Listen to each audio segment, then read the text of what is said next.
The Complete Works of Swami Vivekananda. Volume 5. Notes from Lectures and Discourses. On Jnana Yoga. All souls are playing, some consciously, some unconsciously. Religion is learning to play consciously. The same law which holds good in our worldly life also holds good in our religious life and in the life of the cosmos. It is one, it is universal. It is not that religion is guided by one law and the world by another. The flesh and the devil are but degrees of difference from God Himself. Theologians, philosophers, and scientists in the West are ransacking everything to get a proof that they live afterwards. What a storm in a teacup! There are much higher things to think of. What silly superstition is this, that you ever die? It requires no priests or spirits or ghosts to tell us that we shall not die. It is the most self-evident of all truths. No man can imagine his own annihilation. The idea of immortality is inherent in man. Wherever there is life, with it there is death. Life is the shadow of death, and death, the shadow of life. The line of demarcation is too fine to determine, too difficult to grasp, and most difficult to hold onto. I do not believe in eternal progress, that we are growing on ever and ever in a straight line. It is too nonsensical to believe. There is no motion in a straight line. A straight line infinitely projected becomes a circle. The force sent out will complete the circle and return to its starting place. There is no progress in a straight line. Every soul moves in a circle, as it were, and will have to complete it. And no soul can go so low but that there will come a time when it will have to go upwards. It may start straight down, but it has to take the upward curve to complete the circuit.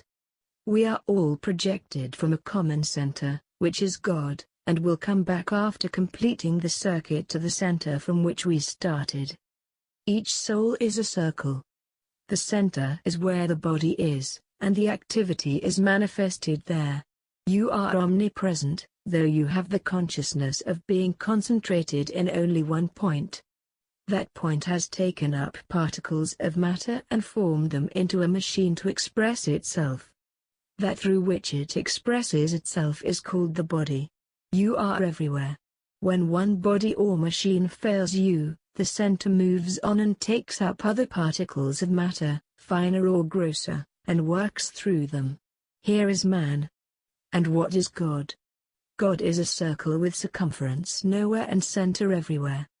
Every point in that circle is living, conscious, active, and equally working.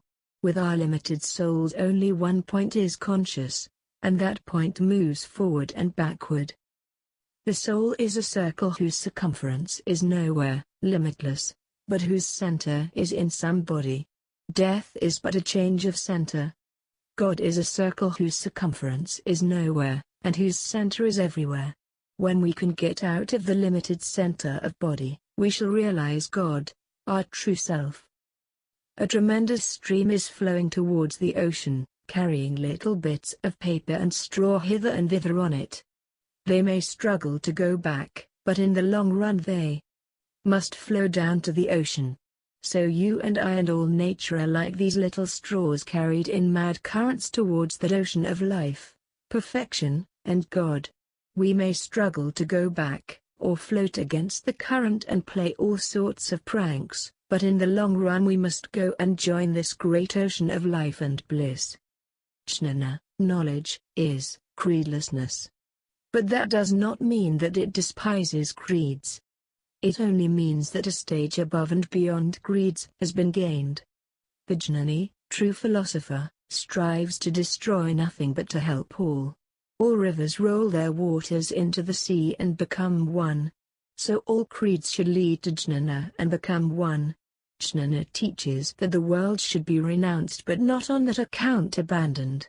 To live in the world and not to be of it is the true test of renunciation. I cannot see how it can be otherwise than that all knowledge is stored up in us from the beginning. If you and I are little waves in the ocean, then that ocean is the background. There is really no difference between matter, mind, and spirit.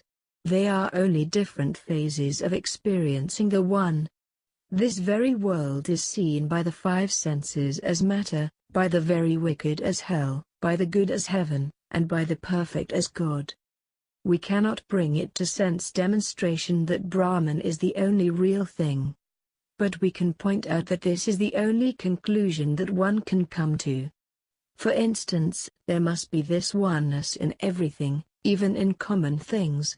There is the human generalization, for example. We say that all the variety is created by name and form. Yet when we want to grasp and separate it, it is nowhere. We can never see name or form or causes standing by themselves. So this phenomenon is Mâyâ, something which depends on the noumenon, and apart from it has no existence. Take a wave in the ocean. That wave exists so long as that quantity of water remains in a wave form. But as soon as it goes down and becomes the ocean, the wave ceases to exist. But the whole mass of water does not depend so much on its form. The ocean remains, while the wave form becomes absolute zero. The real is one. It is the mind which makes it appear as many. When we perceive the diversity, the unity has gone. And as soon as we perceive the unity, the diversity has vanished. Just as in everyday life, when you perceive the unity, you do not perceive the diversity. At the beginning you start with unity. It is a curious fact that a Chinaman will not know the difference in appearance between one American and another. And you will not know the difference between different Chinamen. It can be shown that it is the mind which makes things knowable. It is only things which have certain peculiarities that bring themselves within the range of the known and knowable. That which has no qualities is unknowable. For instance, there is some external world, X, unknown and unknowable. When I look at it, it is X plus mind. When I want to know the world, my mind contributes 3/4 of it. The internal world is Y plus mind, and the external world X plus mind. All differentiation in either the external or internal world is created by the mind, and that which exists is unknown and unknowable. It is beyond the range of knowledge, and that which is beyond the range of knowledge can have no differentiation. Therefore this X outside is the same as the Y inside, and therefore the real is one. God does not reason. Why should you reason if you know? It is a sign of weakness that we have to go on crawling like worms to get a few facts, and then the whole thing tumbles down again. The spirit is reflected in mind and in everything. It is the light of the spirit that makes the mind sentient. Everything is an expression of the spirit. The minds are so many mirrors. What you call love, fear, hatred, virtue, and vice are all reflections of the spirit. When the reflector is base, the reflection is bad. The real existence is without manifestation. We cannot conceive it, because we should have to conceive through the mind, which is itself a manifestation. Its glory is that it is inconceivable. We must remember that in life the lowest and highest vibrations of light we do not see, but they are the opposite poles of existence. There are certain things which we do not know now, but which we can know. It is due to our ignorance that we do not know them. There are certain things which we can never know, because they are much higher than the highest vibrations of knowledge. But we are the eternal all the time, although we cannot know it. Knowledge will be impossible there. The very fact of the limitations of the conception is the basis for its existence. For instance, there is nothing so certain in me as myself. And yet I can only conceive of it as a body and mind, as happy or unhappy, as a man or a woman. At the same time, I try to conceive of it as it really is and find that there is no other way of doing it but by dragging it down. Yet I am sure of that reality. No one, O beloved, loves the husband for the husband's sake, but because the self is there. It is in and through the self that she loves the husband. No one, O beloved, loves the wife for the wife's sake, but in and through the self. And that reality is the only thing we know, because in and through it we know everything else. And yet we cannot conceive of it. How can we know the knower? If we knew it, it would not be the knower, but the known. It would be objectified. The man of highest realization exclaims, I am the King of Kings. There is no king higher than I am the God of gods. There is no God higher than I alone exist, one without a second. This monistic idea of the Vedanta seems to many, of course, very terrible, but that is on account of superstition. We are the self, eternally at rest and at peace. We must not weep. There is no weeping for the soul. We in our imagination think that God is weeping on his throne out of sympathy. Such a God would not be worth attaining. Why should God weep at all? To weep is a sign of weakness, of bondage. Seek the highest, always the highest, for in the highest is eternal bliss. If I am to hunt, I will hunt the lion. If I am to rob, I will rob the treasury of the king. Seek the highest. Oh, one that cannot be confined or described. One that can be perceived in our heart of hearts. One beyond all compare, beyond limit, unchangeable like the blue sky. Oh, learn the all, Holy One, I seek for nothing else. Where changes of nature cannot reach, thought beyond all thought, unchangeable, immovable. Whom all books declare, all sages worship. O, Holy One, seek for nothing else. Beyond compare, infinite oneness. No comparison is possible. Water above, water below, water on the right, water on the left. No wave on that water, no ripple, all silence.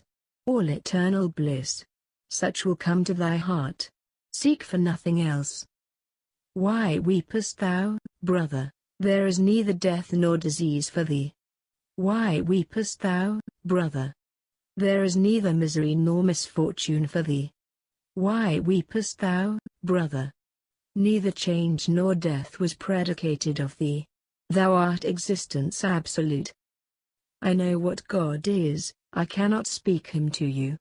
I know not what God is, how can I speak him to you? But sayest thou not, my brother, that thou art he, thou art he? Why go seeking God here and there? Seek not, and that is God. Be your own self. Thou art our father, our mother, our dear friend.